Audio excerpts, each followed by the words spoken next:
Hello दोस्तों। आज की इस वीडियो में आप सभी का स्वागत है। आज हम जीव जनन कैसे करते हैं इस अध्याय को जारी रखेंगे और इसका भाग 2 पढ़ेंगे।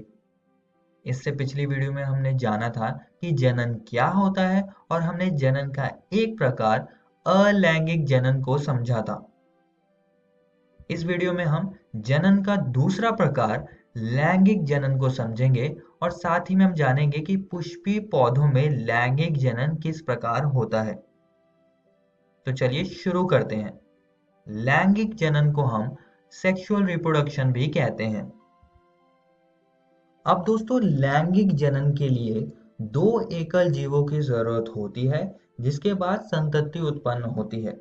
उदाहरण के लिए एकल मुर्गी नए चूजों को उत्पन्न नहीं कर सकती है। यहाँ पर भी दोनों जीवों की जरूरत पड़ती है, नर और मादा की। ऐसे ही हम मानवों में भी होता है जिसमें कि नर और मादा दोनों की जरूरत पड़ती है सेक्सुअल रिप्रोडक्शन यानी कि लैंगिक जनन के लिए, और इन दोनों की भागीदारी से एक नई संतति उत्पन्न होती है। आइए अब लैंगिक जनन की परिभाषा समझ लेते हैं। लैंगिक जनन तब होता है जब पुरुष जनक से शुक्राणु महिला जनक के अंडाणु को निषेचित कर एक संतान का उत्पादन करता है जो कि आनुवंशिक रूप से दोनों जनकों से अलग होता है। और दोस्तों, हमने इससे पिछली वीडियो में एक और बात पर चर्चा करी थी कि जनन की प्रक्रिया के दौरान डीएनए की प्रतिकृति बनती है, और ये जो नई डीएनए की प्रतिकृति होती है ये अपने जनक डीएनए के समान नहीं होती है, ये एकदम समरूप नहीं होती है उसके, इसमें कुछ विभिन्नताएं होती हैं। और ये जो विभिन्नताएं होती है इसकी वजह से विविधताएं होती है और ये किसी प्रजाति की उत्तरजीविता के लिए जिम्मेदार होती है। तो ये जो जनन की विधि है लैंगिक जनन, ये ज्यादा अच्छी है क्योंकि इससे विविधताएं ज्यादा होती हैं जिससे कि उत्तरजीविता ज्यादा होगी। अब दोस्तों, ये जो डीएनए कॉपी करने की प्रक्रिया है, ये जो डीएनए प्रतिकृति करने की प्रक्रिया है जिसमें कि डीएनए की प्रतिकृति बनती है, ये एकदम यथार्थ तो नहीं होती है, लेकिन ये इतनी सही तो होती है कि जो नई कोशिका बनेगी उसकी मृत्यु ना हो। क्योंकि अगर डीएनए कॉपी अपने जनक डीएनए से बहुत ज्यादा अलग होगी तो ये नई कोशिका और उनकी संरचनाओं के साथ काम नहीं कर पाएगी जिससे कि कोशिका की मृत्यु हो जाएगी। लेकिन भाग्य से ऐसा नहीं होता है, लेकिन कुछ विभिन्नताएं जरूर होती है। और दोस्तों, लैंगिक जनन विविधता की प्रक्रिया को तेज कर देता है क्योंकि इसमें दो जनकों की आनुवंशिक सामग्री से एक नए जीव का उत्पादन होता है, तो ज्यादा विविधता तो होगी ही। उदाहरण के लिए हम मानवों में जो कि द्विगुणित होते हैं, द्विगुणित का यहाँ पर मतलब है कि इनमें गुणसूत्र के जोड़े होते हैं और कुल 46 गुणसूत्र इनमें होते हैं। नर मानव जनक कोशिकाएं शुक्राणुओं को उत्पन्न करता है जिसके पास 23 गुणसूत्र होते हैं, आधे गुणसूत्र। और मादा मानव अंडाणु जनन कोशिकाओं को उत्पन्न करती है और ये भी अगुणित होता है यानी कि इनके पास भी 23 गुणसूत्र होते हैं। और ये दोनों जनन कोशिकाएं अर्धसूत्री विभाजन से उत्पन्न होते हैं जिसको हम अंग्रेजी में मयोसिस कहते हैं। तो ये बात आप सभी दोस्तों को याद रखनी है। और फिर जब निषेचन होता है तब इनके क्रोमोसोम्स यानी कि गुणसूत्र जिनमें कि आनुवंशिक सामग्री होती है उनका संलयन होता है जिससे कि द्विगुणित युग्मनज बनता है जिसके पास फिर से 46 गुणसूत्र हो जाते हैं, 23 नर से और 23 मादा से। इसके बारे में हम आगे आने वाले वीडियोस में विस्तार से पढ़ेंगे। आइए अब पुष्पीय पौधों में लैंगिक जनन को समझते हैं। अब दोस्तों, पौधों में लैंगिक जनन पुष्प की सहायता से होता है और पुष्प के कुछ भाग हैं जैसे कि वृत्तिकाग्र, वृत्तिका, अंडाशय, परागकोश, तंतु, दल, बाह्य दल। अब यहाँ पर जो वृत्तिकाग्र, वृत्तिका और ये अंडाशय है, ये मादा जनन अंग के हिस्से हैं जिसे हम स्त्री केसर कहते हैं।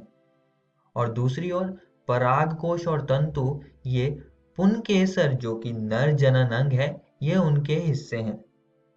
इन दोनों को हम एक एक करके समझेंगे। तो सबसे पहले हम पुंकेसर, जिसे हम अंग्रेजी में स्टेमन कहते हैं, इसको हम समझ लेते हैं। यहाँ पर आप इसकी तस्वीर देख सकते हैं। यहाँ पर परागकोश होता है जिसमें कि परागकण होते हैं जो कि नर युग्मकों को उत्पन्न करते हैं। और यहाँ पर तंतु होता है जो कि लंबा, पतला और डंठल नुमा होता है और ये परागकोश को सहारा देता है और पुष्प से इसको जोड़ता है। आइए अब स्त्री केसर, जिसे हम अंग्रेजी में कार्पल या पिस्टिल कहते हैं, इसको हम समझ लेते हैं। तो ये कुछ ऐसा दिखता है। इसमें जो व्रतिकाग्र होती है, ये शीर्ष वाला भाग है इसका, जो कि चिपचिपा होता है और यहाँ पर परागकण आता है, यहाँ पर वो लैंड करता है। इसका मध्य भाग होता है व्रतिका और इसका नीचे वाला भाग होता है अंडाशय, जो कि उभरा फूला हुआ भाग है और इसमें बीजांड होता है और यहाँ पर निषेचन भी होता है। और यहाँ पर आप देख सकते हैं, यहाँ पर मैंने क्रोकस पुष्प का स्टिग्मा यानी कि व्रतिकाग्र को मैंने यहाँ पर दिखाया हुआ है।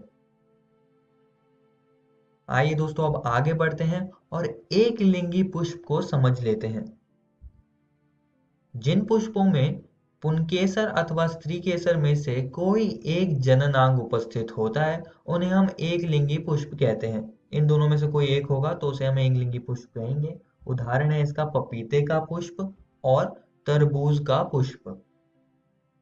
अब हम उभयलिंगी पुष्प को समझ लेते हैं।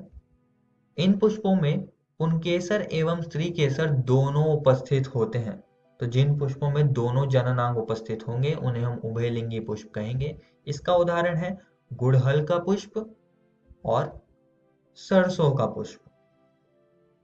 अब दोस्तों हम परागण यानी कि पॉलिनेशन को समझेंगे। परागकणों का परागकोश से झड़ने के पश्चात स्त्री केसर के व्रतिकाग्र तक स्थानांतरण या संचारण को परागण कहा जाता है। और ये जो परागण है, ये दो प्रकार का होता है, तो अब हम उसको बात करेंगे। एक ही पुष्पों में परागकोश से व्रतिकाग्र तक परागकणों का स्थानांतरण स्वपरागण कहलाता है। और अगर एक ही प्रजाति के भिन्न पादपों में परागकोश से भिन्न पादपों के व्रतिकाग्र तक परागकणों का स्थानांतरण परपरागण कहलाता है। तो ये इसके दोनों प्रकार हो गए। अब हम पुष्पी पौधों के निषेचन की प्रक्रिया को समझेंगे। इसमें द्वि निषेचन होता है। इसको हम द्वि निषेचन क्यों कह रहे हैं, आइए जानते हैं। तो जैसा कि आप यहाँ पर देख सकते हैं, यह एक बीजांड है और यहाँ पर प्रतिव्यसांत कोशिकाएं होती है, यहाँ पर ध्रुवीय केंद्रक होते हैं और यहाँ पर एक अंड कोशिका, जिसे मैंने लाल रंग से यहाँ पर दर्शाया हुआ है, और दो सहायक कोशिकाएं होती हैं। अब पुंकेसर से परागकण का स्त्री केसर तक जाना ही द्वि निषेचन को संभव कर पाता है। परागकण के पास दो कोशिकाएं होती हैं, कायिक कोशिका यानी कि ट्यूब सेल और एक जनन कोशिका होती है। अब परागण की मदद से परागकण स्त्री केसर की व्रतिकाग्र तक जाता है।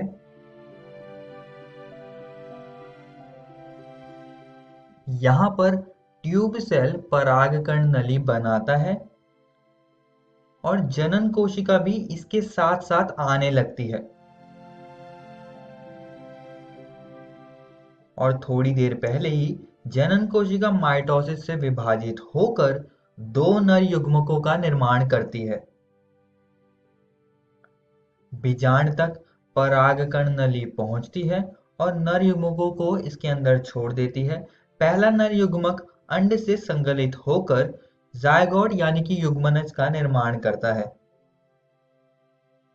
और दूसरा नर युग्मक ध्रुवीय केंद्रकों से जाकर मिल जाता है और प्राथमिक भ्रूणपोष केंद्रक का निर्माण करेगा, जो कि बाद में भ्रूणपोष बनाएगा, जो कि भ्रूण को पोषण देगा। और दोस्तों यहाँ पर 2 बार निषेचन हुआ है, इसलिए हम इसे द्विनिषेचन कहते हैं। और फिर निषेचन के बाद फल का निर्माण होता है, कुछ ऐसे। अंडाशय फल में और बीजांड बीज में बदल जाता है।